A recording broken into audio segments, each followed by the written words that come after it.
Hi hello friends, welcome back to our channel. ಎಲ್ಲರೂ ಹೇಗಿದ್ದೀರಾ friends? ಚೆನ್ನಾಗಿದ್ದೀರಾ? ನಾನು ಚೆನ್ನಾಗಿದ್ದೀನಿ. ನೀವು ಚೆನ್ನಾಗಿದ್ದೀರಾ? ಚೆನ್ನಾಗಿರಬೇಕು ಅಂತ ಭಾವಿಸ್ತಾ ಫ್ರೆಂಡ್ಸ್, ಇವತ್ತಿನ ವ್ಲಾಗ್ನ ಸ್ಟಾರ್ಟ್ ಮಾಡ್ತಾ ಇದ್ದೀನಿ. ಇವತ್ತು ಕೆಲವೊಂದು ವಿಷಯಗಳ ಬಗ್ಗೆ ಮಾತಾಡಬೇಕು ಅಂತ ಹೇಳ್ಬಿಟ್ಟು ಬಂದಿದ್ದೀನಿ. ಅದು ಏನು ಹೇಗೆ ಅಂತ ಹೇಳ್ಬಿಟ್ಟು ಇದನ್ನು ಸ್ಕಿಪ್ ಮಾಡದೆ ಎಂಡ್ವರೆಗೂ ನೋಡಿ. ನೀವು ಯಾರಾದರೂ ಆ ಥರ ಮಾಡ್ತಾಯಿದ್ರೆ ಸ್ವಲ್ಪ ಚೇಂಜ್ ಆಗ್ತೀರಾ, ಇಲ್ಲಾಂದರೆ ನೀವು ಏನಾದರೂ ಮಾಡೋಕ್ಕೂ ಟ್ರೈ ಮಾಡ್ತೀರಾ, ಆ ಥರ ಎಲ್ಲ ಇರುತ್ತೆ. ಅದು ಏನರ ಬಗ್ಗೆ ಏನು ಹೇಗೆ ಅಂತ ಹೇಳ್ಬಿಟ್ಟು ಹಾಗೆ ನೋಡ್ತಾಯಿರಿ. ವಿಡಿಯೋ ರನ್ ಆಗ್ತಾ ಇರುತ್ತೆ. ಹಾಗೆ ಮಾತಾಡೋಕ್ಕಿಂತನೂ ಈ ಥರ ವಿಡಿಯೋನ ನೋಡಿಕೊಂಡು ನಿಮಗೆ ಕೇಳೋಕ್ಕೆ ಇಷ್ಟ ಆಗುತ್ತೆ ಅಂತ ಹೇಳ್ಬಿಟ್ಟು ಈ ಥರ ವಿಡಿಯೋನ ಹಾಕ್ತಾಯಿದ್ದೀನಿ. ಏನೂ ಇಲ್ಲ ಫ್ರೆಂಡ್ಸ್, ಏನೋ ಈ ನಡುವೆ ಅಂದರೆ ಚಿಕ್ಕವರು ಇದ್ದಾಗ ಮದುವೆ ಆದದ್ದು ಹೊಸದಲ್ಲಿ ಆ ಥರ ಎಲ್ಲನೂ ಸ್ವಲ್ಪ ಅಷ್ಟೊಂದು ಗೊತ್ತಾಗೋದಿಲ್ಲ ನಮಗೆ. ಚಿಕ್ಕ ವಯಸ್ಸಲ್ಲಿ ಮದುವೆ ಮಾಡಿರ್ತಾರೆ. ಹಾಗೆ ಚಿಕ್ಕವರಿದ್ದಾಗ ನಾವು ಯಾವ ಥರ ಅಂದರೆ ಆ ಥರ ಇರ್ತೀವಿ. ಅಂದರೆ ನಾವು ಅಂದ್ಕೊಂಡಾಗೆ ಆಗಬೇಕು, ಹೀಗೆ ಆಗಬೇಕು, ಹಾಗೆ ಆಗಬೇಕು ಅಂತ ಹೇಳೋದು, ಇಲ್ಲ ಏನಾದರೂ ತಂದೆ ತಾಯಿ ಮಾಡದೇ ಇದ್ದರೆ ನೀನೇನು ಮಾಡಿದ್ದೀಯಾ, ನೀನೇನು ಮಾಡಿಲ್ಲ, ಅದು ಇದು ಅಂತ ಅನ್ನೋದು, ಆ ಥರ ಎಲ್ಲ ಅಂತ ಇರ್ತಾರೆ. ಮಕ್ಕಳು ಇರ್ತಾರೆ. ಅಂದರೆ ಅವ್ರಿಗೆ ಗೊತ್ತಾಗೋದಿಲ್ಲ ಅಪ್ಪ ಅಮ್ಮ ಯಾವ ಥರ ಕಷ್ಟಪಡ್ತಾ ಇದ್ದಾರೆ, ನಮ್ಮನ್ನು ಯಾವ ಥರ ಸಾಕ್ತಾ ಇದ್ದಾರೆ, ಏನು ಹೇಗೆ ಅಂತ ಹೇಳ್ಬಿಟ್ಟು ಅವ್ರಿಗೆ ಗೊತ್ತಾಗೋದಿಲ್ಲ. ಆ ಥರ ಎಲ್ಲ ಕೆಲವೊಬ್ಬರು ಮಾತಾಡ್ತಾ ಇರ್ತಾರೆ. ಅಂದರೆ ಚಿಕ್ಕವರು ಇದ್ದಾಗ ಅಷ್ಟು ಗೊತ್ತಾಗೋದಿಲ್ಲ, ಅವರು ಮಾತಾಡ್ತಾರೆ ಸರಿ. ಮತ್ತು ದೊಡ್ಡವರು ಆಗ್ತಾ ಆದ್ರೂ ಬುದ್ಧಿ ಬರಬೇಕಲ್ವ, ತಿಳ್ಕೊಬೇಕಲ್ವ ಯಾವ ಥರ ಏನು ಹೇಗೆ ಅಂತೇಳ್ಬಿಟ್ಟು. ಏನು ಅಂದರೆ ಫಾರ್ ಎಕ್ಸಾಂಪಲ್ಲು, ನಾನು ಮದುವೆ ಆದ ಹೊಸದಲ್ಲಿ ಏನೂ ಗೊತ್ತಾಗ್ತಾ ಇರಲಿಲ್ಲ. ಆವಾಗ ಚಿಕ್ಕ ಏಜೆಲ್ಲ ಮದುವೆ ಆಗಿದ್ದು, ಒಂದು 18 ಒಳಗಡೆನೇ ಆಯಿತು ಬಿಡಿ. ಆ ಏಜಲ್ಲೇ ಅಲ್ವಾ ನನಗೆ ಇವಾಗ ಅನಿಸುತ್ತೆ, ಆವಾಗ ಇದ್ದಿದ್ದ ಬುದ್ಧಿಗೂ ಇವಾಗಿರೋ ಬುದ್ಧಿಗೂ ಎಷ್ಟೊಂದು ಡಿಫ್ರೆನ್ಸು, ಎಷ್ಟೊಂದು ಚೇಂಜ್ ಆಗಿದೆಯಲ್ಲಪ್ಪ, ನಾನೇ ಎಷ್ಟೊಂದು ಚೇಂಜ್ ಆಗಿದ್ದೀನಿ ಅಂತ ಹೇಳಿ ಅನಿಸುತ್ತೆ. ಆ ಥರ ಎಲ್ಲ ಇರ್ತೀವಿ. ಇವಾಗ ಸ್ವಲ್ಪ ಯೋಚನೆ ಮಾಡೋ ಶಕ್ತಿ ಇರುತ್ತೆ. ಅಂದರೆ ಏನು ಮಾತಾಡಬೇಕು, ಏನು ಮಾಡಬೇಕು, ಯಾರ ಹತ್ರ ಹೇಗಿರಬೇಕು, ಯಾವ ಥರ ಮಾಡಬೇಕು, ಏನಾದರೂ ಕೆಲಸ ಏನೆಲ್ಲ, ಇವಾಗ ಮನೆ ಹತ್ರ ಯಾರಾದರೂ ಬಂದರೆ ನೆಂಟರು, ಅವ್ರನ್ನ ಯಾವ ಥರ ಮ್ಯಾನೇಜ್ ಮಾಡಬೇಕು, ಆ ಥರ ಎಲ್ಲನೂ ಇವಾಗ ಬುದ್ಧಿ ಬರುತ್ತೆ.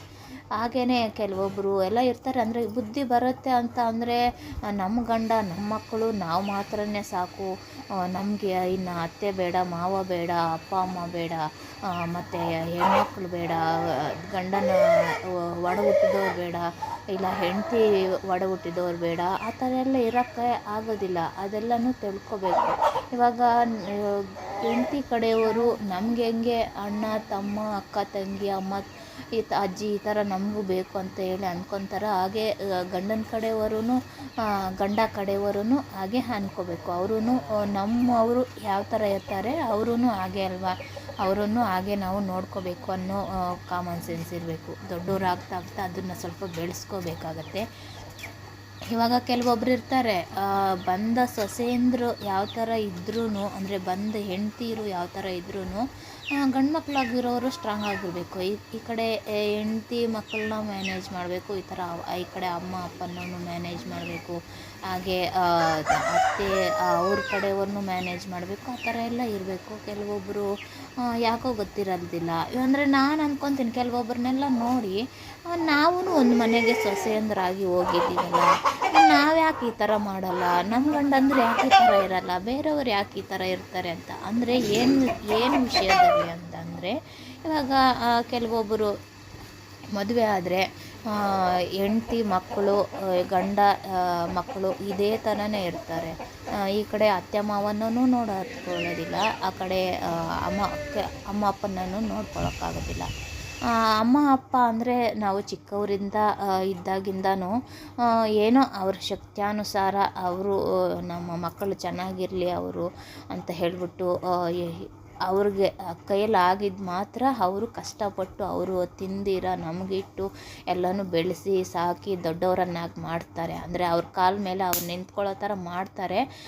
ಮತ್ತು ನಾವು ದೊಡ್ಡವರು ಆದಮೇಲೆ ನಮ್ಮ ಕಾಲ ಮೇಲೆ ನಾವು ನಿಂತ್ಕೊತೀರ, ಹಾಳಾಗ್ತೀರ, ಚೆನ್ನಾಗಾಗ್ತೀವ ಅನ್ನೋದು ನಮ್ಮ ಕೈಯಲ್ಲಿರುತ್ತೆ. ಅವರು ಬೆಳೆಸೋ ಜವಾಬ್ದಾರಿ ಅವ್ರದ್ದಾಗಿರುತ್ತೆ.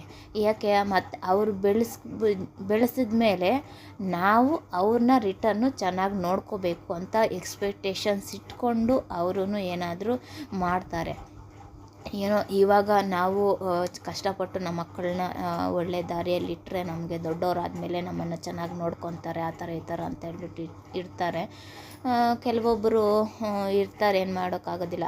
ಅಂದರೆ ಮೊದಲ ಕಾಲದವರು ಯಾವ ಥರ ಇರ್ತಾರೆ ಅಂದರೆ, ಹೆಣ್ಮಕ್ಳು ಅಂದರೆ ಕುಲಕ್ಕೊರಗು, ಅವ್ರಿಗೆ ಮದುವೆ ಮಾಡಿ ಕಳಿಸ್ಬಿಟ್ಟಿದ್ದೀವಂದರೆ ಇನ್ನು ನಮಗೆ ಗಂಡು ಮಕ್ಕಳೇ ಎಲ್ಲನೂ ಅವರೇ ಆಗಿರ್ತಾರೆ, ಎಲ್ಲನೂ ಅವರೇ ಆಗಿ ನಮ್ಮನ್ನು ನೋಡ್ಕೊತಾರೆ ಅಂತ ಹೇಳ್ಬಿಟ್ಟು ಫುಲ್ಲು ಅವ್ರ ಮೇಲೇ ಡಿಪೆಂಡ್ ಆಗಿರ್ತಾರೆ. ಕೆಲವೊಬ್ಬರಂತೂ ಏನು ಮಾಡ್ಕೊಂಡಿರ್ತಾರಂದರೆ, ಯಾರು ಇಲ್ದಿರಿದ್ರೂ ಇವರಿದ್ದರೆ ಸಾಕು, ನಾವು ಇವರಿದ್ದರೆ ಇವರೇ ನಮಗೆ ಎಲ್ಲನೂ ಅಂತ ಹೇಳಿ ಅಂದ್ಕೊಂಡಿರ್ತಾರೆ. ಅವರೇನೆ ನಡು ನೀರಿನಲ್ಲಿ ಕೈ ಬಿಟ್ಟು ಹೋದಂಗೆ ಹೊರ್ಟೋಗ್ತಾರೆ.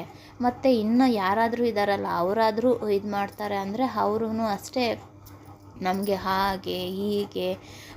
ಇವಾಗ ಅವರೂ ಕಷ್ಟ, ನಾವು ಚಿಕ್ಕವರಿದ್ದಾಗ ಅವರೂ ಕಷ್ಟಪಟ್ಟೆ ಅಲ್ವ ನಮ್ಮನ್ನು ಸಾಕಿ, ಅವರಮ್ಮ ಅಪ್ಪನೂ ಸಾಕ್ಕೊಂಡು ನಮ್ಮ ಮಕ್ಕಳನ್ನು ಸಾಕ್ಕೊಂಡು ಬೆಳೆಸಿ ದೊಡ್ಡವರಾಗಿರೋದು. ನಾವು ದೊಡ್ಡವರಾದಮೇಲೆ ನಾವು ಸಂಪಾದನೆ ಮಾಡೋ ಟೈಮಲ್ಲಿ ಅವ್ರಿಗೆ ಇಡೋಕ್ಕೆ, ತಂದೆ ತಾಯಿಗೆ ಇಡೋಕ್ಕೇ ಕೈ ಬರೋದಿಲ್ಲ. ಆವಾಗ ಬಂದ್ಬಿಡ್ತವೆ. ಇನ್ನು ಮಕ್ಕಳಿದಾರಲ್ವ, ಅವರು ನೋಡ್ಕೊಳ್ಳಿ ಬಿಡು, ನಾವ್ಯಾಕೆ ನೋಡ್ಕೋಬೇಕು, ಅವರೂ ಸ್ವಲ್ಪ ಹಾಕ್ಲಿ, ನಾವು ಸ್ವಲ್ಪ ಹಾಕ್ತೀವಿ ಅಂತ ಭಾಗಗಳು ಬಂದ್ಬಿಡುತ್ತೆ. ಇವಾಗ ಆಸ್ತಿಗೆ ಯಾವ ಥರ ಬಾಯಿ ಬಿಟ್ಕೊಂಡು ಕಾತ್ಕೊಂಡಿರ್ತಾರೆ, ಭಾಗ ಇಟ್ಕೊಳ್ಳೋಣ ಅಂತ ಹೇಳ್ಬಿಟ್ಟು, ತಂದೆ ತಾಯಿನ ಸಾಕೋದ್ರಲ್ಲಿ ಕೂಡ ಭಾಗಗಳು ಬಂದ್ಬಿಡ್ತವೆ. ಆ ಥರ ಆಗ್ಬಿಡ್ತಾರೆ. ಏನು ಮಾಡೋದು. ಕೆಲವೊಬ್ಬರೇನು ನಮ್ಮ ಅಕ್ಕಪಕ್ಕ ನಮ್ಮ ಮನೆಗಳಲ್ಲಿ ನೋಡೋರನ್ನೇ ಅದೇ ಥರನೇ ಇರ್ತಾರೆ. ಆಸ್ತಿಗಳು ಅದು ಇದು ಅಂತ ಹಂಚ್ಕೊಳ್ಳೋಕ್ಕೆ ಮಾತ್ರ ರೆಡಿಯಾಗಿ ಇರ್ತಾರೆ. ಅದೇ ಅಮ್ಮ ಅಪ್ಪನ ನೋಡ್ಕೋಬೇಕು. ಇವಾಗ ಏಜ್ ಆಗ್ತಾ ಇನ್ನು ಚಿಕ್ಕವರಿಂದ ಅಂದರೆ ವಯಸ್ಸಲ್ಲಿದ್ದಾಗ ಎಲ್ಲನೂ ಸರಿಯಾಗಿ ತಿಂದೆ ಎಲ್ಲನೂ ದುಡ್ದು ಇನ್ನೇನು ಅವರಪ್ಪ ಅಮ್ಮನೂ ಅವ್ರಿಗೇನು ಸೆಟ್ಲಾಗಿ ಕೊಡೋದಿಲ್ಲ. ಅವರೂ ಝೀರೋಯಿಂದ ಸ್ಟಾರ್ಟ್ ಮಾಡಿ ಮಕ್ಕಳನ್ನ ಬೆಳೆಸಿ ದೊಡ್ಡವ್ರು ಮಾಡಿರ್ತಾರೆ. ಆ ಪ್ರೋಸೆಸ್ಸಲ್ಲಿ ತಿಂತಾರೋ ತಿನ್ನಲ್ವೋ ಗೊತ್ತಿರಲ್ಲ. ಅದರಲ್ಲಿ ಯಾವನೋ ಅದು ಇದು ಕಾಯಿಲೆಗಳೆಲ್ಲ ಅಂದರೆ ಶುಗರು BP ಆ ಥರ ಬಂದಿರುತ್ತೆ. ಅವ್ರಿಗೆ ಮಾತ್ರೆಗಳಿಗೆ ಅದು ಇದು ಅಂದರೆ ದುಡಿಯೋ ಟೈಮಲ್ಲಿ ಏನೂ ಇರೋದಿಲ್ಲ, ದುಡಿದೇ ಕೂತ್ಕೊಳ್ಳೋ ಟೈಮಲ್ಲಿ ಈ ಥರ ಎಲ್ಲ ಕಾಯಿಲೆಗಳು ಬರ್ತವೆ. ಹಿಂದೆ ಕೆಲವೊಬ್ಬರು ಚೆನ್ನಾಗಿದ್ದು ಹಿಂದೆ ಹಾಕ್ಕೊಂಡ್ರೇನೂ ಪರವಾಗಿಲ್ಲ, ಏನೋ ತಿನ್ಕೊತಾರೆ ಅಂತ. ಏನೂ ಇಲ್ಲದೆ ಇರೋದು ಎಲ್ಲನೂ ಮಕ್ಕಳು ಅಂತ ಮಕ್ಕಳ ಮೇಲೆ ಹಾಕಿ ಇರೋವರೆಗೆ ಲಾಸ್ಟಲ್ಲಿ ಆ ಮಕ್ಕಳೂ ಕೈ ಬಿಟ್ಟು ಹೋಗ್ತಾರೆ. ಇವಾಗ ಇಷ್ಟು ಒಬ್ಬರಂತೂ ನೋಡ್ಕೊಳ್ಳೋಕೆ ಆಗೋದಿಲ್ಲ ಅಂತಲೇ ಮನೆ ಬಿಟ್ಟು ಅವ್ರು ಹೋಗ್ತಾರೆ, ಇಲ್ಲಾಂದರೆ ಇರೋವ್ರನ್ನ ಓಡಿಸ್ತಾರೆ. ಇನ್ನೊಬ್ಬರಂತೂ ನಮಗೆ ಮಾತ್ರೆಗಳು ತಕ್ಕೊಳಕ್ಕಾಗೋದಿಲ್ಲ, ನಿಮಗೆ ಊಟ ಹಾಕೋಕ್ಕಾಗೋದಿಲ್ಲ ಅಂತ ಹೇಳಿಬಿಟ್ಟು ಇನ್ನು ಕೆಲವರು ಅಂತಾರೆ. ಆ ಥರ ಎಲ್ಲನೂ ಇರ್ತಾರೆ. ಅವ್ರಿಗೆಲ್ಲನೂ ಅವ್ರು ಅಷ್ಟು ಕಷ್ಟಪಟ್ಟು ಸಾಕಿ ಸಲಿಗೆ ನಾವು ಕೂತ್ಕೊಂಡು ತಿನ್ನೋ ಟೈಮಲ್ಲಿ ಅವ್ರಿಗೆ ಈ ಥರ ನೋವು ಕೊಟ್ಟರೆ ನಮಗೇನು ಒಳ್ಳೆಯದಾಗತ್ತಾ? ಆ ಥರ ಅವರು ಅವಾಗ ಕಷ್ಟಪಟ್ಟು ಸಾಕಿರ್ತಾರೆ. ಇವಾಗ ಒಂದೊತ್ತು ಊಟ ಹಾಕೋಕ್ಕೆ ಇಲ್ಲ ಒಂದೊತ್ತು ಮಾತ್ರೆಗಳು ತಕ್ಕೊಡೋಕ್ಕೆ ಆಗೋದಿಲ್ಲ. ಇನ್ನು ಮಕ್ಕಳಿದಾರಲ್ವ, ಅವ್ರನ್ನ ಹಾಕಿ ತಕ್ಕೊಡೋಕೆ ಹೇಳು, ಇವ್ರನ್ನ ಹಾಕಿ ತಕ್ಕೊಡೋಕೆ ಹೇಳು ಅಂತ ಆವಾಗ ಬರ್ತಾರೆ. ಅಂದರೆ ಅವ್ರಿಗೆ ಮಾತ್ರೆ ತಕ್ಕೊಡೋಕ್ಕೆ ಊಟ ಹಾಕೋಕ್ಕೆ ಇನ್ನು ಮಕ್ಕಳಿದಾರಲ್ವ, ನಮ್ಗೆ ಕಷ್ಟ, ನಾವು ಕೂಲಿ ಮಾಡ್ಕೊಂಡು ತಿನ್ನೋರು, ನಾವು ಬಾಡಿಗೆಗಳು ಕಟ್ಟೋರು, ನಾವು ಹೆಂಡ್ತಿ ಮಕ್ಕಳನ್ನ ಸಾಕೋರು, ಗಂಡ ಮಕ್ಕಳನ್ನ ಸಾಕೋರು, ಅವರು ನಿನ್ನ ಇದ್ದಾರಲ್ವ ಅವ್ರನ್ನ ಕೊಡಿ ಅಂತ ಹೇಳಿಬಿಟ್ಟು ಹೇಳ್ತಾರಲ್ವ. ಈ ಮಾತ್ರೆಗಳಿಗೆ ಊಟಕ್ಕೆ ಆ ಥರ ಇನ್ನು ಮಕ್ಕಳನ್ನ ಅವ್ರ ಕೈಲೇನು ತರಿಸ್ಕೊಳ್ಳಿ ಅಂತ ಹೇಳ್ತಾರಲ್ವ. ಹಾಗೆ ಏನಾದರೂ ಆಸ್ತಿ ಇರತ್ತಲ್ವ, ಆಸ್ತಿ ಅಷ್ಟೋ ಇಷ್ಟು ಅವರೂ ಮಾಡಿರ್ತಾರೆ, ಆಸ್ತಿ ಇರತ್ತಲ್ವ, ಅದಕ್ಕೆ ಯಾಕೆ ಭಾಗ ಕೊಡೋದಿಲ್ಲ ಎಲ್ಲ ಮಕ್ಕಳಿಗೂ? ಗಂಡು ಮಕ್ಕಳಿಗೆ ಮಾತ್ರವೇ ಭಾಗ, ಇಲ್ಲ ಹೆಣ್ಮಕ್ಳಿಗೆ ಕೊಡೋಷ್ಟಿಲ್ಲ, ಅವ್ರಿಗೆ ಮದುವೆ ಮಾಡಿ ಕಳಿಸ್ಬಿಟ್ಟಿದ್ದೀವಿ, ಅವ್ರಿಗೆ ಅವಶ್ಯಕತೆ ಇಲ್ಲ ಅಂತ ಮಾತ್ರ ಯಾಕೆ ಅನ್ನೋದು? ಅದರಲ್ಲೂ ಭಾಗ ಇಡಬೇಕಲ್ಲ. ಇವಾಗ ನಾವು ಕೂಲಿ ಮಾಡ್ಕೊತಾ ಇದ್ದೀವಿ, ನಮ್ಮ ಕೈಲಿ ಆಗೋದಿಲ್ಲ, ಇನ್ನು ಮಕ್ಕಳಿದಾರಲ್ವ ಅವ್ರನ್ನೂ ಅಂದರೆ ಹೆಣ್ಮಕ್ಳಿಗೇ ಹೇಳಿರ್ತಾರೆ. ಯಾಕಂದರೆ ಅಯ್ಯೋ ಪಾಪ ಅನ್ನೋದು ಹೆಣ್ಮಕ್ಳೇ. ಗಂಡು ಮಕ್ಕಳು ಅಂದರೆ ಕೆಲವು ಟೈಮಲ್ಲೇ ಇರೋದು ಗಂಡು ಮಕ್ಕಳು ಅಂದರೆ, ಮತ್ತು ಅವರ ಸ್ವಾರ್ಥಕ್ಕೇ ಇರ್ತಾರೆ. ಮತ್ತು ಇನ್ನು ಹೆಣ್ಮಕ್ಳಿದಾರಲ್ವ ಅಂದರೆ ಅದೇ ಆಗಿನ ಕಾಲದಲ್ಲಿ ಏನೋ ಇವಾಗಾದರೂ ಒಬ್ಬರು ಇಬ್ಬರು ಇದು ಮಾಡಿಕೊಂಡು ಸುಮ್ಮನೆ ಇದ್ದೋಗ್ತಾರೆ. ಆವಾಗಂದರೂ ಅದೇ ಈ ಥರ ಪರಿಸ್ಥಿತಿ ಬರುತ್ತೆ ಅಂತಲೇ ಇನ್ನೊಬ್ಬರು ಇಲ್ಲದೆ ಹೋದರೂ ಇನ್ನೊಬ್ರು ಆಗ್ತಾರೆ ಅಂತ ಹೇಳ್ಬಿಟ್ಟು ಕೆಲವೊಂದು ಮಕ್ಕಳನ್ನ ಮಾಡ್ಕೊಂಡಿರ್ತಾರೆ. ಅದರಲ್ಲಿ ಯಾರಾದರೂ ಚೆನ್ನಾಗಿರೋರು ಇರ್ತಾರಲ್ಲ, ಅಂದರೆ ಫೈನಾನ್ಷಿಯಲಿ ಚೆನ್ನಾಗಿಲ್ಲದೆ ಇದ್ರೂ ಅವರು ಏನೋ ಬಟ್ಟೆ ಹೊಲ್ದೋ ಕೂಲಿ ಮಾಡೋ ಏನೋ ಮಾಡ್ತಾಯಿದ್ರು ಆವಾಗವಾಗ ಇದ್ರೂ ಏನೋ ಅಮ್ಮ ಅಪ್ಪಗೆ ಚೆನ್ನಾಗಿ ನೋಡ್ಕೊಳ್ಳೋಣ ಅನ್ನೋ ಮನಸ್ಥಿತಿ ಇರುತ್ತೆ ಕೆಲವೊಬ್ಬರಿಗೆ ಈ ಥರ ಗಂಡು ಮಕ್ಕಳು ಎಷ್ಟೇ ಚೆನ್ನಾಗಿದ್ರು ಅಂದರೆ ಕೆಲವೊಬ್ರಿಗೆ ಹೇಳ್ತಾ ಇದ್ದೀನಿ ಎಲ್ಲರೂ ಹಾಗೆ ಅಂತ ಹೇಳಿ ಅಂದ್ಕೋಬೇಡಿ, ಹೇಳ್ತಾ ಇದ್ದೀನಿ. ಸುತ್ತಮುತ್ತ ಮನೆಗಳಲ್ಲಿ ಈ ಥರ ನೋಡ್ತೀವಲ್ಲ, ಅದಕ್ಕೆ ಅವ್ರಿಗೆ ಹೇಳೋದು. ಮಾತಾಡೋ ಕೊಡೋದಕ್ಕೆ, ಅವ್ರಿಗೆ ಊಟ ಹಾಕೋದಕ್ಕೆ ಈ ಥರ ಹೇಳ್ತಾರಲ್ಲ, ಆ ಮಗಳನ್ನ ತಕ್ಕೊಡು ಅಂತೇಳು, ಈ ಮಗಳನ್ನ ತಕ್ಕೊಡು ಅಂತೇಳು, ಇಲ್ಲ ಮಗನ್ನ ತಕ್ಕೊಡು ಅಂತೇಳು ಅಂತ ಹೇಳ್ತಾರಲ್ವ. ಅದರಲ್ಲಿ ಮಾತ್ರ ಭಾಗ ಇಡ್ತಾರಲ್ವ. ಆಸ್ತಿಗಳಲ್ಲಿ ಯಾಕೆ ಭಾಗ ಇಡೋದಿಲ್ಲ? ಹೆಣ್ಮಕ್ಳು ಬಂದುಬಿಡ್ತಾರೆ, ಅವ್ರಿಗೆ ಯಾಕೆ ಕೊಡಬೇಕು, ಅವ್ರಿಗೆ ಹಂಗೆ ಮಾಡಿದ್ದೀವಿ ಹಿಂಗೆ ಮಾಡಿದ್ದೀವಿ ಅಂತ ಹೇಳ್ತಾರಲ್ವ. ನಾವು ಅಂದರೆ ನಾವು ಹುಟ್ಟಿದಾಗಿಂದನೂ ನಾವು ಕಷ್ಟಪಟ್ಟು ಆ ಮನೇನ ಬೆಳೆಸೇ ಬಂದಿರೋದು, ಏನು ಬೆಳೆಸ್ದಿರ ಏನೂ ಬಂದಿರೋದಿಲ್ಲ. ಆದ್ರೂ ಏನೋ ಅವರು ಮಾಡಿ ಕಳಿಸ್ಬಿಟ್ರೆ ಆ ಮನೆಗೂ ಇವ್ರಿಗೂ ತವ್ರ ಮನೆಗೂ ತವ್ರ ಊರಿಗೂ ಇವ್ರಿಗೂ ಸಂಬಂಧನೇ ಇಲ್ಲದೆ ಇರೋ ಥರ ಗಂಡು ಮಕ್ಕಳು ಮಾತಾಡ್ತಾರೆ. ಹೆಣ್ಮಕ್ಳಿಗೆ ಸಂಬಂಧನೇ ಇರೋ ಥರ ಕೆಲವೊಬ್ರು ಇರ್ತಾರೆ. ಹೆಣ್ಮಕ್ಳನ್ನು ಚೆನ್ನಾಗಿ ನೋಡ್ಕೊಳ್ಳೋರು ಇರ್ತಾರೆ, ಅವರನ್ನು ಆ ತಂದೆ ತಾಯಿನೂ ಚೆನ್ನಾಗಿ ನೋಡ್ಕೊಳ್ಳೋರು ಇರ್ತಾರೆ. ನೋಡ್ಕೊಂಡೇ ಇರ್ತಾರಲ್ವ, ಅವ್ರಿಗೆ ಹೇಳ್ತಾ ಇದ್ದೀನಿ ಈ ಮಾತುಗಳೆಲ್ಲನೂ. ಅಂದರೆ ಹೇಳಬೇಕು ಅಂದರೆ ಇದೆ, ಪಾಯಿಂಟ್ ಔಟ್ ಮಾಡಿ ಹೇಳ್ಬೋದು, ಈ ಥರವರೇ ಅಂತ ಹೇಳಿಬಿಟ್ಟು. ಏನು ಮಾಡೋದು ಇವಾಗ. ನಮ್ಮ ಅಪ್ಪಗೇ ಇದ್ದಾವ್ರೆ ನೋಡಿ, ಅವ್ರಿಗೂ ಅವಾಗೆಲ್ಲನೂ ತುಂಬಾ ಕಷ್ಟಪಟ್ಟು ನಮ್ಮನ್ನೆಲ್ಲನೂ, ನಾವು 5 ಜನ ಇದ್ದೀವಿ, ನಮ್ಮನ್ನೆಲ್ಲನೂ ಕಷ್ಟಪಟ್ಟು ಸಾಕಿದ್ದಾರೆ. ಅವಾಗ ಸರಿಯಾಗಿ ಊಟ ತಿಂದೆ, ನಿದ್ದೆ ಮಾಡಿದೆ ಎಲ್ಲನೂ ಈ ಥರ. ಅಂದರೆ ನಮ್ಮ ಅಪ್ಪನಿಗೆ ಬೇರೆ ಬ್ಯಾಡ್ ಹ್ಯಾಬಿಟ್ ಅಂತೂ ಏನೂ ಇಲ್ಲ.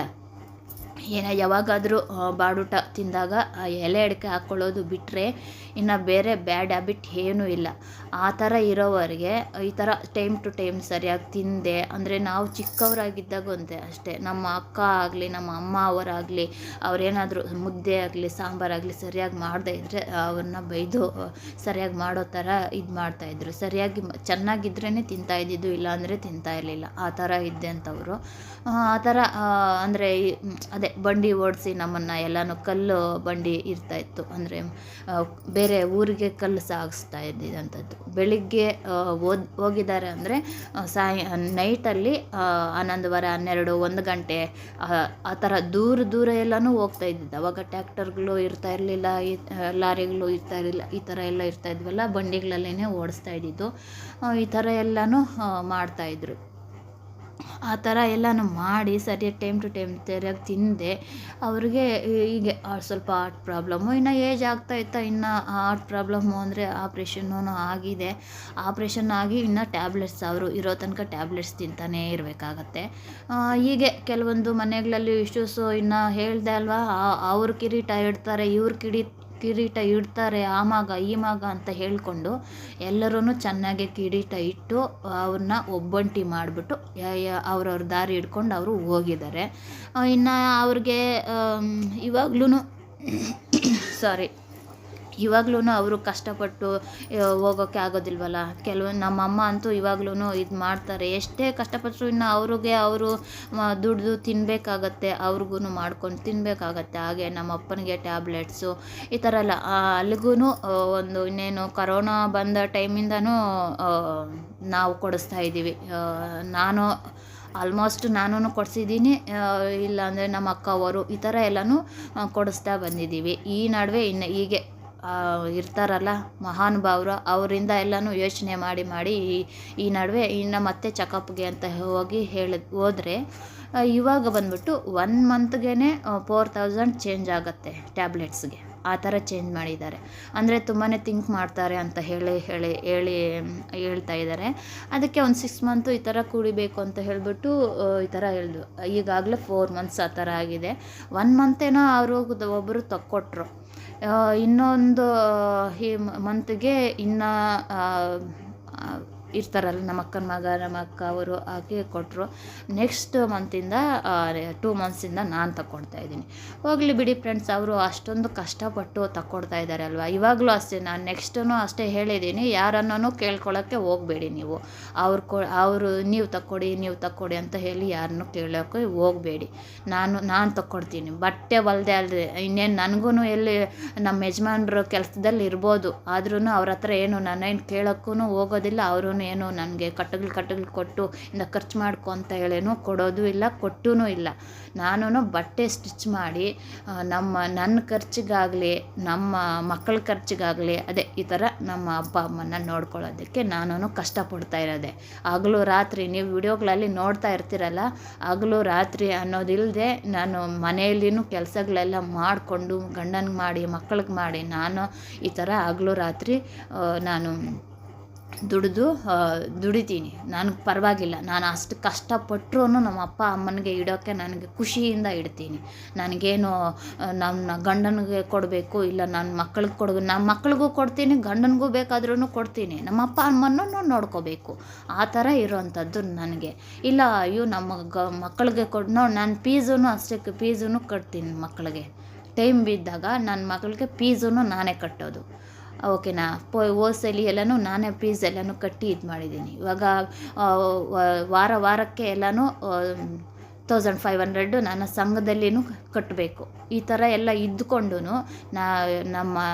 ನಮ್ಮ ಅಪ್ಪ ಅಮ್ಮನಿಗೂ ನಾನು ಹೇಳ್ತೀನಿ, ಪರವಾಗಿಲ್ಲ 4280 ಆಗುತ್ತೆ 1 ಮಂತಿಗೆ. ಈ ನಡುವೆಯಿಂದನೂ ಒಂದು 2 ಮಂತ್ಸಿಂದನೂ ನಾನೇ ಕೊಡ್ತಾಯಿದ್ದೀನಿ. ಯಾರನ್ನು ಕೇಳಬೇಡಕ್ಕೆ ಹೋಗಬೇಡಿ. ಪಾಪ ಅವ್ರಿಗೂ ಹೆಂಡ್ತಿ ಮಕ್ಕಳಿರ್ತಾರೆ, ಪಾಪ ಅವರೂ ಹಗಲು ರಾತ್ರಿ ದುಡಿದು ಹೆಂಡ್ತಿ ಮಕ್ಕಳನ್ನ ಗಂಡ ಮಕ್ಕಳನ್ನ ಎಲ್ಲನೂ ಸಾಕ್ಕೋಬೇಕಾಗತ್ತೆಮ್ಮ, ಯಾರನ್ನೂ ಕೇಳೋಕ್ಕೆ ಹೋಗಬೇಡಿ. ಹಾಗೇ ಬಾಯಿ ಬಿಟ್ಟು ಹೇಳಿದಾರಂತೆ.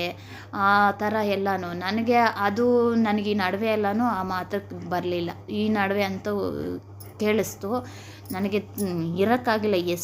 ಎಂಥ ಜನ ಇರ್ತಾರಪ್ಪ ಅಂತ ಹೇಳಿ ಅನ್ನಿಸ್ತು. ಸರಿ ಅಂತ ಹೇಳ್ಬಿಟ್ಟು ಈ ಥರ ಯಾರನ್ನು ಕೇಳೋಕ್ಕೆ ಹೋಗಬೇಡಿ, ನನ್ನ ಕೈಲಾಗಿದ್ದು ಮಾತ್ರ ನಾನು ಮಾಡ್ತೀನಿ ಅಂತ ಹೇಳಿದ್ದೀನಿ. ಅಲ್ಲಿಗೂ ಹೇಳ್ತೀನಿ, ಇಲ್ಲಿ ಬಂದು ಇರಿ. ಇವಾಗ ನಮ್ಮ ಅಪ್ಪ ಮೊನ್ನೆ ಬಂದಿದ್ದರು ಗಣೇಶ ಹಬ್ಬಕ್ಕೆ ಅಂತ ಹೇಳಿಬಿಟ್ಟು ಇಲ್ಲಿಗೆ ಬಂದಿದ್ರೆ ಅವರು ಹಬ್ಬ ತೀರಿದ ಮೇಲೆ 1 or 2 ಡೇಸಲ್ಲಿ ಹೀಗೆ ನೈಟಲ್ಲಿ ಕೂತ್ಕೊಂಡು ಇದ್ದೀವಿ. ಒಂದು 10 o'clock ಆ ಥರ ಆಗಿದೆ. ನೈಟ್ ಕೂತ್ಕೊಂಡಿದ್ದ, ಏಕೋ ಒಂಥರ ಇದೆ ಅಂತ ಹೇಳಿಬಿಟ್ಟು ಒಂದ್ಸಲಿ ವಾಮಿಟ್ ಆಯಿತು. ಹಾಗೆ ಮತ್ತು ತಲೆ ಸುತ್ತಿ ಹಾಗೆ ಕಾನ್ಷಿಯಸ್ ಆಗಿಬಿಟ್ರು. ನಮ್ಗೆ ಭಯ ಆಗ್ಬಿಡ್ತು, ಏನಪ್ಪ ಅಪ್ಪ ಅಂತ ಹೇಳಿಬಿಟ್ಟು ಕರೆದು ನೀರು ಹಾಕಿ ಎಲ್ಲ ಇದು ಮಾಡಿ. ಆವತ್ತಂದರೂ ನನಗೆ ಎಷ್ಟೊಂದು ಇದಾಗಿತ್ತಂದರೆ ಅಷ್ಟು ಆಗಿತ್ತು. ಆ ಥರ ಭಯ ಆಗಿಬಿಟ್ಟಿತ್ತು. ಮತ್ತು ಹಿಂದೆಯೇ ಇನ್ನು ನಮ್ಮವ್ರೂ ಮೇಲ್ಗಡೆ ಇದ್ದರು, ಅವರೂ ಬಂದು ಹಾಸ್ಪಿಟ್ಲಿಗೆಲ್ಲ ಕರ್ಕೊಂಡು ಹೋಗಿ ಚೆಕಪ್ ಮಾಡಿಸಿದ್ರೆ ಅಲ್ಲಿ BP ಶುಗರು ಎಲ್ಲನೂ ನಾರ್ಮಲ್ಲೇ ಇದೆ, ಏನೋ ಜಾಸ್ತಿ ಥಿಂಕ್ ಮಾಡ್ತಾಯಿದ್ದಾರೆ ಅಂತ ಹೇಳಿಬಿಟ್ಟು ಈ ಥರ ಹೇಳಿ ಇದು ಮಾಡಿದರು. ಆ ಥರ ಆಯ್ತಲ್ವ. ಆವತ್ತು ನಮ್ಮಮ್ಮ ತುಂಬಾ ಭಯಪಟ್ಟುಬಿಟ್ಟಿದ್ದಾರೆ. ಏನಮ್ಮ ಮಾಡೋದು, ನಾನು ಅಲ್ಲಿ ಮನೆಯಲ್ಲಿ ಒಬ್ಬಳೇ ಇರ್ತೀನಿ, ಈ ಥರ ಆಗಿಬಿಟ್ರೆ ನಾನೇನು ಮಾಡೋದು ಅಂತ ಹೇಳಿ ಅವರು ಆವತ್ತಿಂದ ಭಯ ಪಟ್ಕೊಂಡ್ಬಿಟ್ಟಿದ್ದಾರೆ. ಮತ್ತು ಇನ್ನೂ ಒಂದ್ಸಲಿ ನಮ್ಮ ಅಕ್ಕ ಊರಿಗೆ ಹೋಗಿದ್ರೆ ಆವಾಗ್ಲೂ ಹಾಗೆ ಆಗಿತ್ತಂತೆ. ಈ ಥರ ಎಲ್ಲನೂ ಇರ್ತಾರೆ ನೋಡಿ. ಎಷ್ಟು ಜನ ಮಕ್ಕಳಿದ್ರೂ ಲಾಸ್ಟಲ್ಲಿ ಗಂಡ ಹೆಂಡ್ತಿ ಒಬ್ಬರೇ ಇರ್ತಾರೆ. ಪಾಪ ನೋಡಿ, ಈ ಥರ ಏಜ್ ಆಗಿದ್ದಾಗ ಈ ಥರ ಏನಾದರೂ ಅನಾನುಕೂಲ ಆದಾಗ ಯಾರು ನೋಡೋವರು? ಈ ಥರ ಎಲ್ಲಾದರೂ ಒಂದತ್ರ ಇರ್ರಿ ಅಂದ್ರೂ ಇರೋಕ್ಕಾಗಲ್ಲ. ಊರ ಹತ್ರ ಏನಾದರೂ ಅಂದ್ಕೊತಾರೆ, ಮನೆ ಹತ್ರ ಯಾರು ಇಲ್ದಿರ ಬೀಗ ಹಾಕ್ಕೊಂಡು ಹೋಗಿದ್ದಾರೆ ಅದು ಇದಂತ ಅಂದ್ಕೊಳ್ಳೋರಲ್ಲ. ಅವರೆಲ್ಲ ಈ ಥರ ಏನಾದರೂ ಆದರೆ ಬಂದು ನೋಡ್ಕೊತಾರ, ಇದು ಮಾಡ್ತಾರ. ಆ ಥರ ಅದಕ್ಕೇ ಹೇಳಿದ್ದೀನಿ, ಈ ಸಲ ಬಂದರೆ ನೀವು ಇಲ್ಲೇ ಬಂದು ಇರಬೇಕು, ಇಲ್ಲೇ ಬಂದು ಇರಿ. ನಿಮಗೆ ಏನಕ್ಕಾದರೂ ಅವಶ್ಯಕತೆ ಇದೆಯಾ, ಊರಿಗೆ ಹೋಗಿ ನೋಡಿಕೊಂಡು ಮತ್ತು ನೆಕ್ಸ್ಟ್ ಇಲ್ಲೇ ಬನ್ನಿರಿ. ನೀವು ಯಾರೋ ಅವ್ರು ನೋಡಬೇಕು ಇವ್ರು ನೋಡಬೇಕು ಅವರು ಇವರು ಅಂತ ಹೇಳಿಬಿಟ್ಟು ಇದು ಮಾಡೋದೇನು ಅವಶ್ಯಕತೆ ಇಲ್ಲ, ಪರವಾಗಿಲ್ಲ ಇಲ್ಲಿರಿ, ನೀವೇನು ಕೆಲಸನೂ ಮಾಡಬೇಕಾಗಿಲ್ಲ, ಏನೂ ಮಾಡಬೇಕಾಗಿಲ್ಲ, ನಾನು ನೋಡ್ಕೊತೀನಿ ಅಂತಲೇ ಹೇಳಿದ್ದೀನಿ. ಅದು ನಾನು ದುಡ್ದು ಹಗಲು ರಾತ್ರಿ ಬಟ್ಟೆ ಸ್ಟಿಚ್ ಮಾಡಿಕೊಂಡೆ ನಿಮಗೆ ನೋಡ್ತೀನಿ. ನಮ್ಮ ಯಜಮಾನ್ರ ದುಡ್ಡು ಅವಶ್ಯಕತೆ ಇಲ್ಲ. ಯಾಕಂದರೆ ಅವ್ರು ಏನಾದರೂ ಅಂದ್ಕೊತಾರೇನೋ ಅಂತ ಇವ್ರಿಗೆ ಫೀಲ್ ಇರುತ್ತೆ. ಅವರ ದುಡ್ಡು ಅವಶ್ಯಕತೆ ಇರಲ್ಲ. ಬೇಡ ನಾನೇನೇ ನೋಡ್ಕೊತೀನಿ ಅಂತ ಹೇಳಿದ್ದೀನಿ. ಆದ್ರೂ ಅವರು ಅಂತ ಹೇಳಿಬಿಟ್ಟು ಇದು ಮಾಡ್ತಾರೆ. ಬೇರೆಯವ್ರಿಗೋಸ್ಕರ ನಾವು ನೋಡ್ಕೊಂಡಿದ್ರೆ ನಮ್ಮನ್ನು ನಾವು ನೋಡ್ಕೋಬೇಕಲ್ವ. ಈ ಥರ ಆಗ್ಬಿಡತ್ತೆ. ಈ ಥರ ಅವರನ್ನು ನೋಡಿ ಇನ್ನೂ ಈ ಸುತ್ತಮುತ್ತಲು ಎಲ್ಲನೂ ಕೆಲವೊಬ್ಬರನ್ನೆಲ್ಲನೂ ನೋಡ್ತಾ ಇರ್ತೀವಲ್ಲ. ಅಯ್ಯೋ, ಏಜ್ ಆದರೆ ಎಷ್ಟು ಮಕ್ಕಳಿದ್ದು ಏನು ಪ್ರಯೋಜನ? ಯಾರಾದ್ರೂ ನೋಡಿ ಈ ಥರ ಮಕ್ಕಳಿದ್ದುಕೊಂಡು ಈ ಥರ ಆಗ್ಬಿಡ್ತಾರೆ. ಎಲ್ಲನೂ ನೋಡ್ತಾ ಇದ್ದರೆ ಬೇಡಪ್ಪ ಈ ಜೀವನ. ನಮಗೂ ಮಕ್ಕಳಿದ್ದಾರೆ, ಅವರೂ ಲಾಸ್ಟಿಗೆ ಇದೇ ಥರ ಆಗ್ಬಿಡ್ತಾರ ಅಂತ ಹೇಳ್ಬಿಟ್ಟು ಅನ್ನಿಸ್ಬಿಡ್ತಾ ಇದೆ. ಆ ಥರ ಮಾಡ್ತಾಯಿದ್ದಾರೆ ಈಗವಾಗಿ ಇರೋವರು. ಏನು ಮಾಡೋದು ಏನೋ, ನನಗೆ ಅನಿಸಿದ್ದನ್ನು ಹೇಳಿದ್ದೀನಿ. ಯಾರ್ಯಾರಿಗೆ ಕೋಪ ಬರುತ್ತೋ ಗೊತ್ತಿಲ್ಲ, ಬರಲಿ ಪರವಾಗಿಲ್ಲ. ಅದಕ್ಕೆ ತಂದೆ ತಾಯಿನ ಚೆನ್ನಾಗಿ ನೋಡ್ಕೊಳ್ಳಿ. ನಾವು ಎಷ್ಟೇ ದೊಡ್ಡವರಾಗಿದ್ರೂ ನಮ್ಮ ತಂದೆ ತಾಯಿಗೆ ಚಿಕ್ಕವರಾಗಿಯೇ ಇರ್ತೀವಿ. ನಾವು ಒಂದು ಸಲ ಅವ್ರೇನಾದರೂ ಅಂದ್ರೂ ನಾವು ಕೇಳ್ಕೋಬೇಕಾಗತ್ತೆ. ಯಾಕಂದರೆ ಅವರು ದೊಡ್ಡವರು, ಏನೇ ಆಗಲಿ ನಮ್ಗೆ ಒಳ್ಳೆಯದಕ್ಕೇ ಅವರು ಹೇಳೋ ಅಂಥದ್ದು. ಆ ಥರ ಎಲ್ಲನೂ ಇರುತ್ತೆ. ಅದಕ್ಕೇ ತಂದೆ ತಾಯಿನ ಅತ್ತೆ ಮಾವನ ಚೆನ್ನಾಗಿ ನೋಡ್ಕೊಳ್ಳಿ. ನಾನು ಈ ವಿಡಿಯೋ ಎಲ್ಲ ಯಾಕೆ ಮಾಡ್ತಾಯಿದ್ದೀನಿ ಅಪ್ಪ ಅಂದರೆ, ನನಗೂ ಮಕ್ಕಳಿದ್ದಾರೆ, ಅವರೂ ತಡ್ಕೋಬೇಕಲ್ವ. ನಾನು ಇಲ್ಲದೇ ಇದ್ದರೂ ನನ್ನ ವಿಡಿಯೋ ಇರುತ್ತಲ್ವ, ಆ ವಿಡಿಯೋನ ನೋಡಿ ಆದ್ರೂ ನನ್ನ ಮಕ್ಕಳು ತಡ್ಕೋಬೇಕಲ್ವ, ನಾವು ಯಾವ ಥರ ಇರಬೇಕು ಏನು ಹೇಗೆ ಅಂತ ಹೇಳಿಬಿಟ್ಟು. ಅದಕ್ಕೋಸ್ಕರನೇ ವಿಡಿಯೋನ ಮಾಡ್ತಾಯಿದ್ದೀನಿ. ನೆಕ್ಸ್ಟ್ ವಿಡಿಯೋದಲ್ಲಿ ಹಿತಕಿದ ಬೇಳೆ ಸಾಂಬಾರು ಎಲ್ಲ ಯಾವ ಥರ ಮಾಡೋದೇನು ಹೇಗೆ ಅಂತೇಳಿ ತೋರಿಸ್ತೀನಿ ನೋಡಿ.